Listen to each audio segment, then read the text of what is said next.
to Worldie.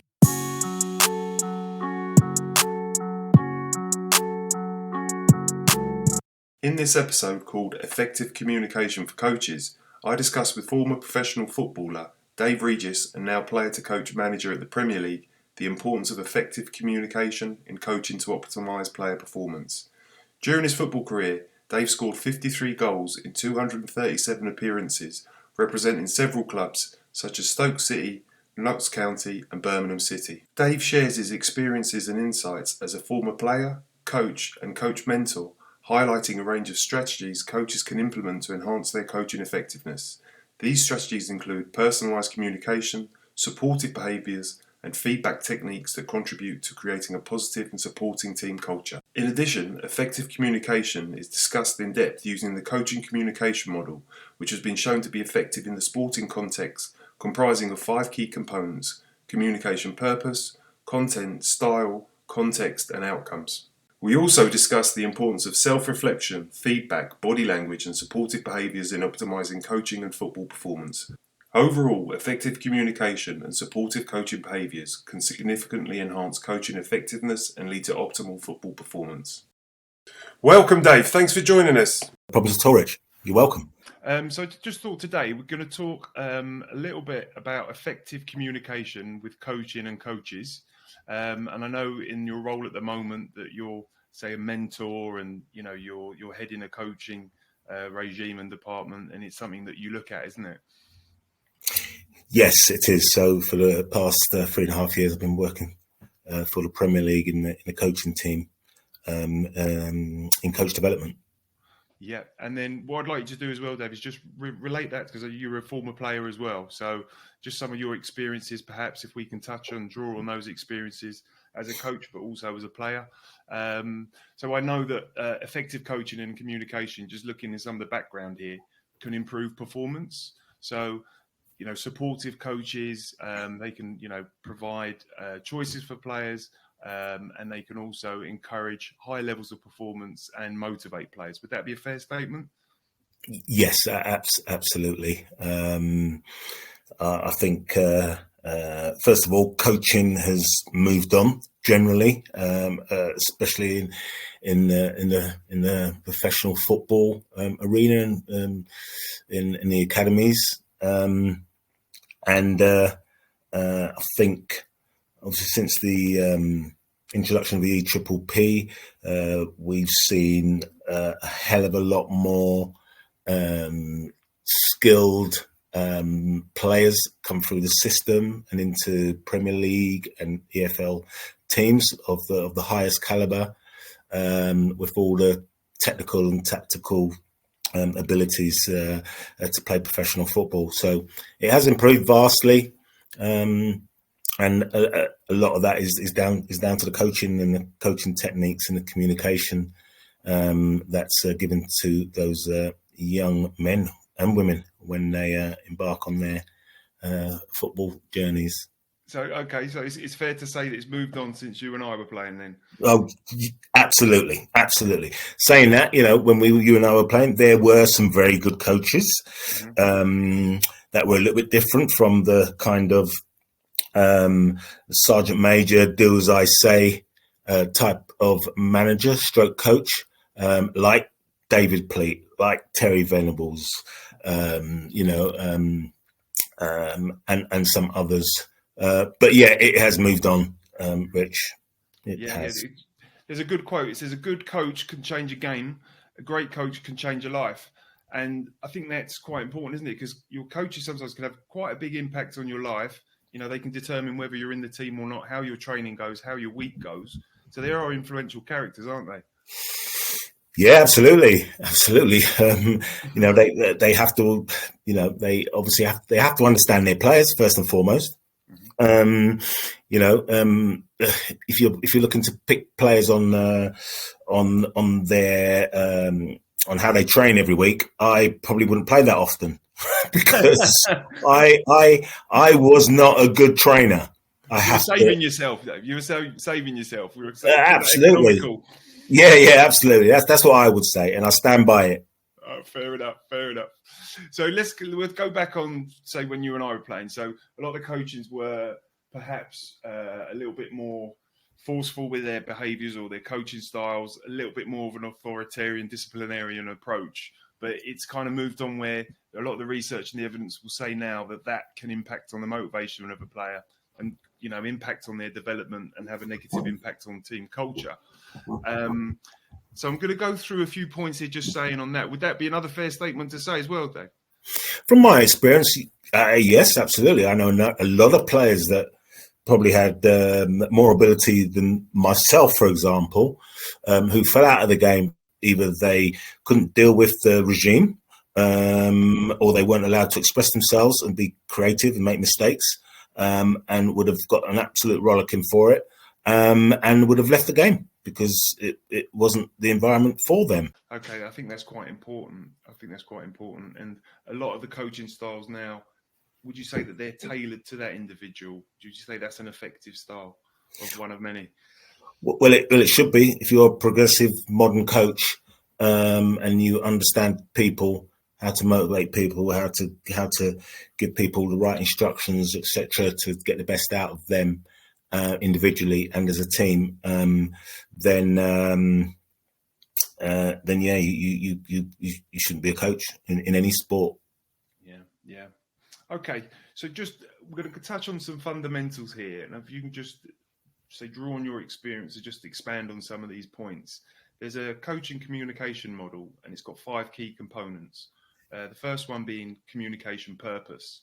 So if you're coaching a team, how important is that purpose? So giving instructions, providing feedback, building a rapport with players. How important would you say that would be? It's very important because you've got to be able to communicate with the players in a manner that they are going to understand you without complicating it. And you need those skills definitely, so the players can go out and know explicitly what you want from them. Okay, and in your playing career, was there a manager or a coach, rather, that was quite good at that, would you say, and that you benefited from it? Yeah, I had a number of managers in terms of that. Yes, one or two. I would reference people like Barry Fry or Neil Warnock, and even Lou Macari as an example. They from my perspective, kept things relatively simple, and in general, I was allowed to just go out and express myself. Okay, so having that sort of freedom, if you like, with a purpose, though. Yes, yeah. But as I said, instructions were simple. So, for example, something as stupid as just run around. Do you know what I mean? It doesn't make sense, but it was like, okay, well, I'm not sure what you mean, but I'm going to do what I think what you mean. And if that means that I run around and get in defenders' faces and make it hard for them and make goals and score some goals, then I've done my job. Do you know what I mean? Yeah. So running around really means, work hard, close down. Work hard, exactly. But yeah, and there'll be some others that might make it a little bit more clear in terms of from a technique perspective or a tactical perspective. But really simple, like stay closer to your strike partner, or don't be so far apart, or something like that. When I played, not as technical and as detailed as today's coaches, I might add. Yeah. So the next point then is message content. So how important is the content, say, with a coach relaying that to a player? So in terms of, I would interpret that as, how they would give them clear instructions on that, and specifics really. So with the content of that in a language that they can understand. Yeah, and I think some of the best coaches just keep their messages really simple, because if ultimately, when are you going to deliver your messages? Are you going to deliver it before the game? at half time or during the game. The problem with during the game, there's so much going on. And if you're trying to shout and bark instructions from the sideline and your player is trying to concentrate on his game, he is, by and large, not going to be able to take that information on board. Yeah. So that's a really good point. It's the timing, isn't it? Of course it is. If I'm concentrating on the ball that I'm waiting to receive, or thinking about where my defender is, or where the space is, or how I'm going to get at goal, and I've got a manager barking from the sideline, might be 50 yards away, I don't want to. I'm zoning out. And exactly, and then picking the right times, I suppose, with the good coaches and having a rapport with the player, they'll know when is a good time, perhaps, to get that message across, whether that be before the game or even a few hours after the game or a day after training. That might be, a time that a good coach will say, we'll know the good time to communicate that to a player.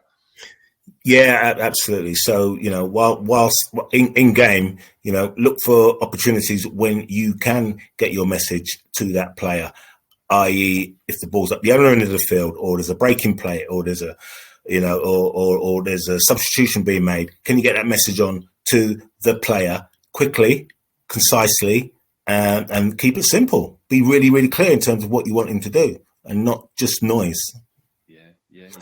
Perfect. So the next we're going to touch on is communication style, and I'm going to draw on just one of my experiences, Dave, with this. It was interesting. It was we were doing quite well, so I was playing non-league in the conference, and 6 games, lost 1.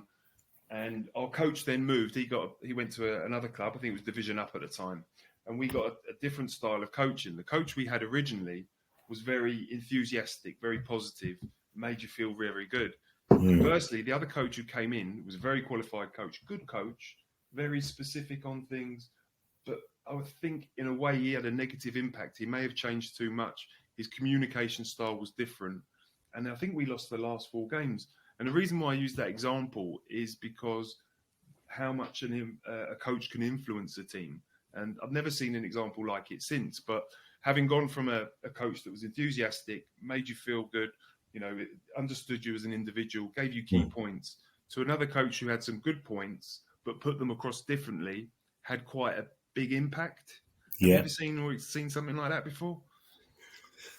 I have. What was that final point you made? Remind me.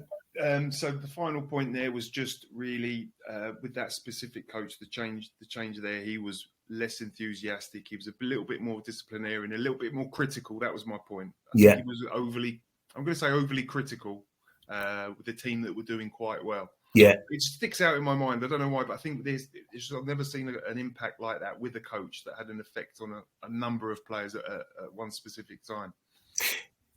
Yeah, it's interesting. I think some coaches try to use a little bit of psychology or kidology. Do you know what I mean? With teams and players, so the team might be doing really, really well in his mind, but he feels like, well, I'm not going to give them praise because then they'll relax. So I'll turn the screw a little bit more. Yeah, exactly. But it could, depending on your players, have the opposite effect. Do you know what I mean? Yeah. It could, but again, it comes down to the coach, manager, knowing his players and his players really understanding him as well.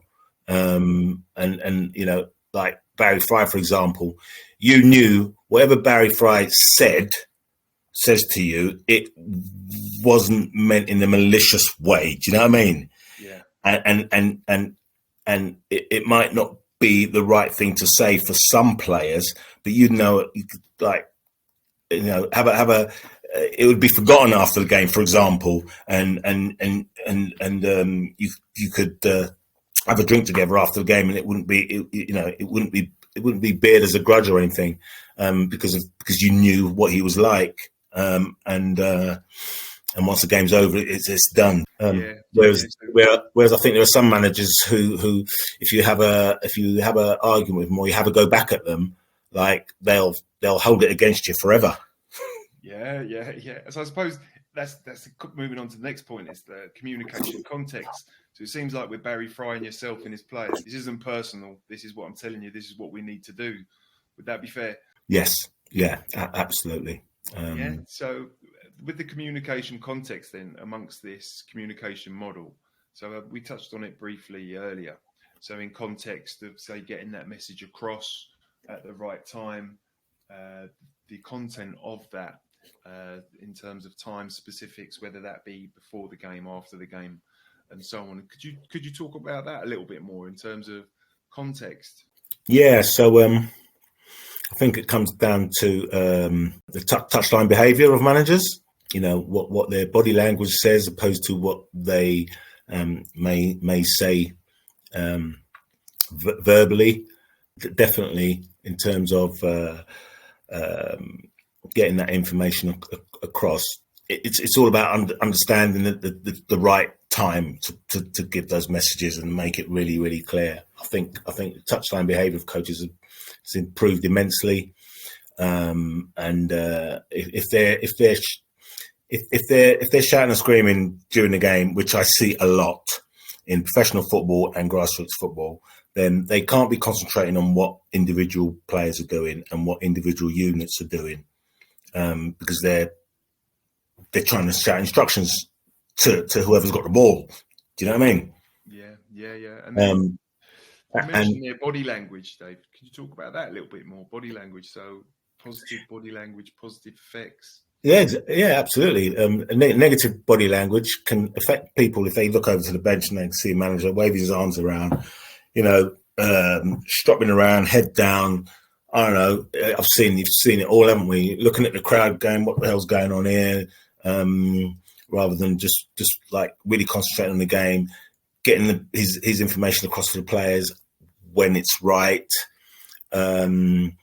Making sure he's got a record of what he wants to say at half time, because he's not going to remember everything when he wants to get his messages across, especially at half time or in breaks.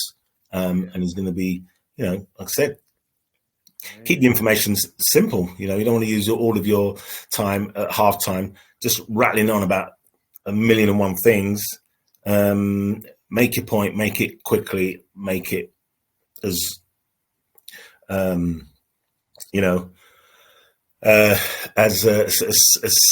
simplify it as much as possible, so players understand exactly what you want from them to improve what they're doing, or get better at what they're doing, or changing the situation around, losing situation. And yeah, it's just been really clear, and being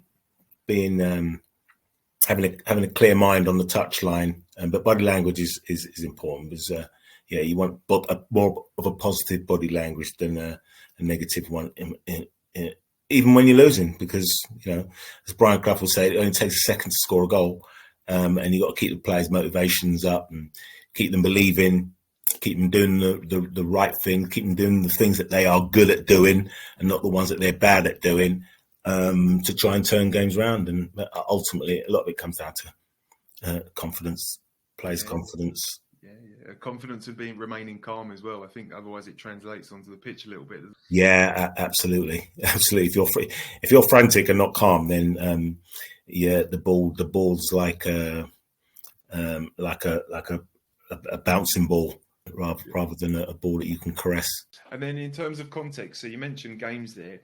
Some of the best coaches that I've seen are usually quite reactive during training sessions. So they'll see a point, act on it, but also the balance between letting play continue, letting the players train and play and develop. So it's picking your right points, isn't it, as to when to interrupt a session, when to make your point, when it's in context, and when you react to it. So I suppose what I'm trying to say is some of the best coaches I work with are quite reactive, but in a good way. Yeah, definitely, because they know what they've seen, and they don't think that what they've seen is right, so they put it right there and then. Okay, so the last point we're going to mention from this communication model is communication outcomes. So as to actual results, so that can lead to improved performance, motivation, and build relationships really amongst players and coaches. So in terms of outcomes, if you were trying to develop a coach, what outcomes would you look at for them that may be objective, maybe subjective? So objective in that they've got better results, or subjective in that can see that they've got more better rapport with the team, or that they're developing. What would you look for, say, when you're helping or mentoring? Because mentoring is part of what you do with coaches. Well, first of all, I would definitely remind the coaches a big part of their job, or the main part of their job, is to develop players, make players better, make players give players confidence, and if they're not coaching in the first team, then the result shouldn't be the only outcome they're interested in, i.e. winning. So, a key part of their job is to develop the players individually and collectively, to get to know their players and just remember from their experiences what made you perform better. And I also remind them about trying to be the coach or manager that they wish they had. So remind them that they're there to make the players better, technically and tactically, and the win is not the most important thing at their level. Yeah, it's a good point. And then moving aside, just put that to one side now, the communication aspect of coaching.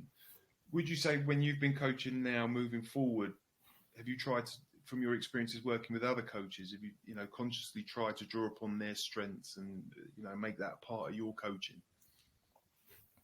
It's interesting you say that, because I don't actually think I'm a very good coach.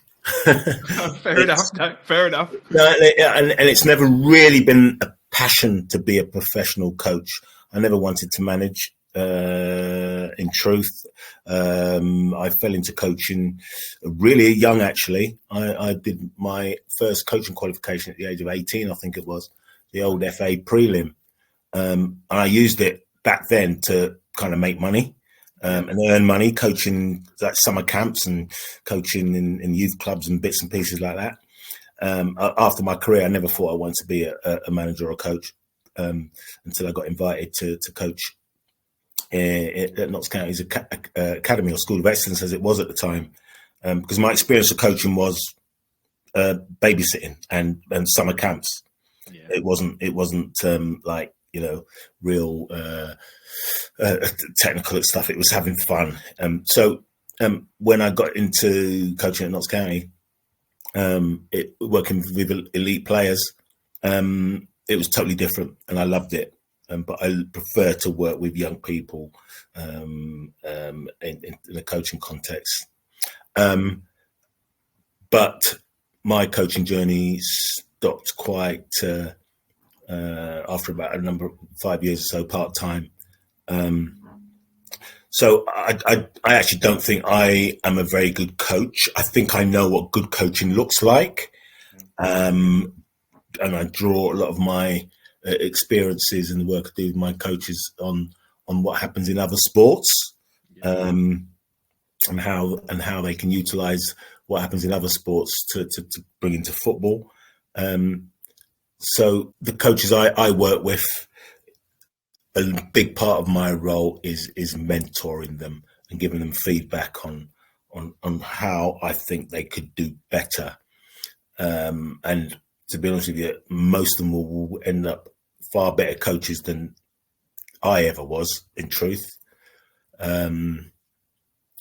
So yeah, my coaching journey ended a long time ago, and having an education background, I've used that to help develop coaches for the future. I think there's some wisdom in that, though, because that self-awareness, saying that knowing what you're good at and what you like doing, there's some wisdom in that, because then you're able to identify perhaps bits that you would or could have been better at. So perhaps even from that experience of knowing that that's not a path you wanted to go down initially, but then going with working with players full time, and that may have lended itself to improving yourselves, evaluating coaches, Dave. Yeah, absolutely, and I've done that as part of my my career after my playing career. So my transition out of playing into education and coach development started a long time ago.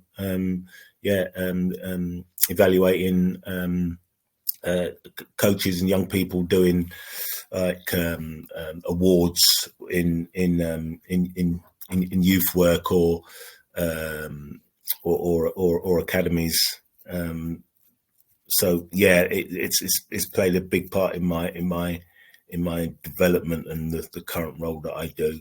And I enjoy it immensely. Yeah, and I think one of the things that always comes up when I've looked into this is self-reflection. So when you're mentoring coaches, is that something that you look into? So they reflect on their coaching style, they reflect on what they've relayed, and how that's reflected, if you like, with the players and the team. Would you say that's quite important? Yeah, it's really important to reflect. It's a big part of what we do with the coaches. So, there's no point doing a coaching session and not evaluating or reflecting on what you did, whether it worked well or didn't work so well, to keep improving. And that lends itself to another coach, Dave says a great coach needs to be a good teacher, a good motivator, and a good communicator. So, and I think it's really dealing and working with people. Some of the better coaches that I've worked with have been able to put their points across clearly, concisely, but also motivate you and finding a way to motivate you, but also understanding you. Yeah, absolutely.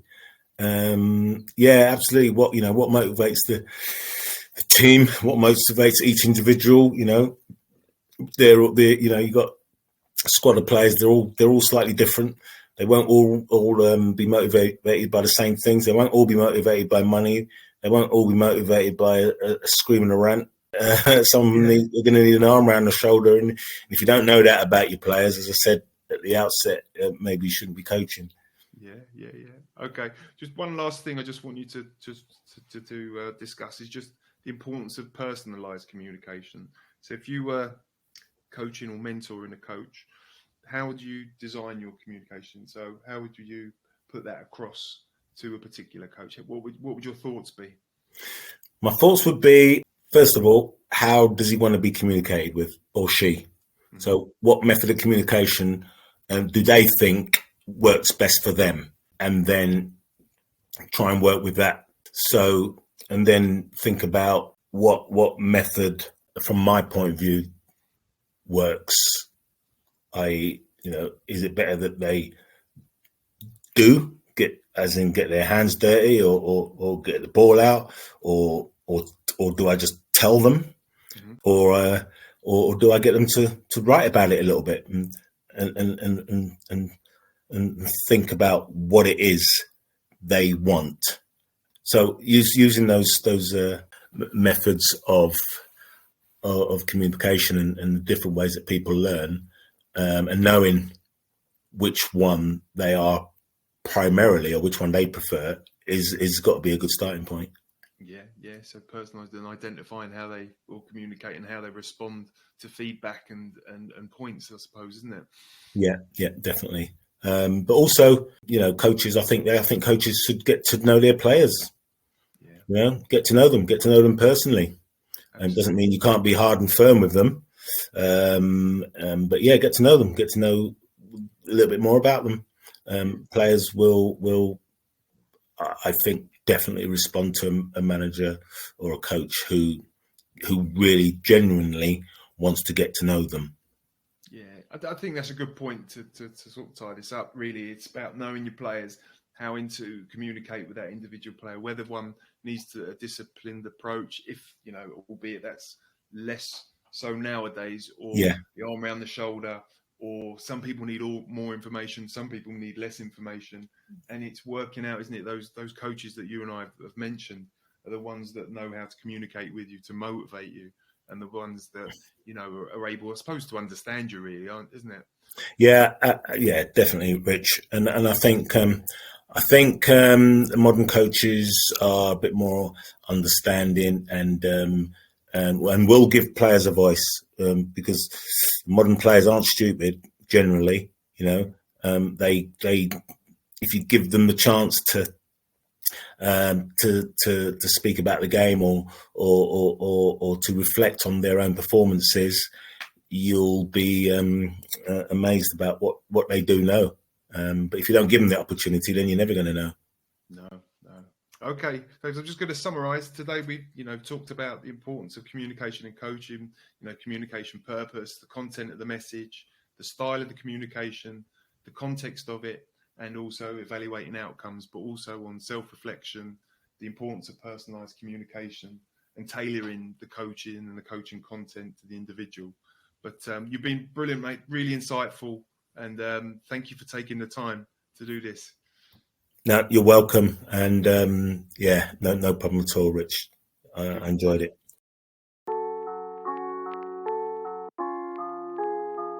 Utter Worldie.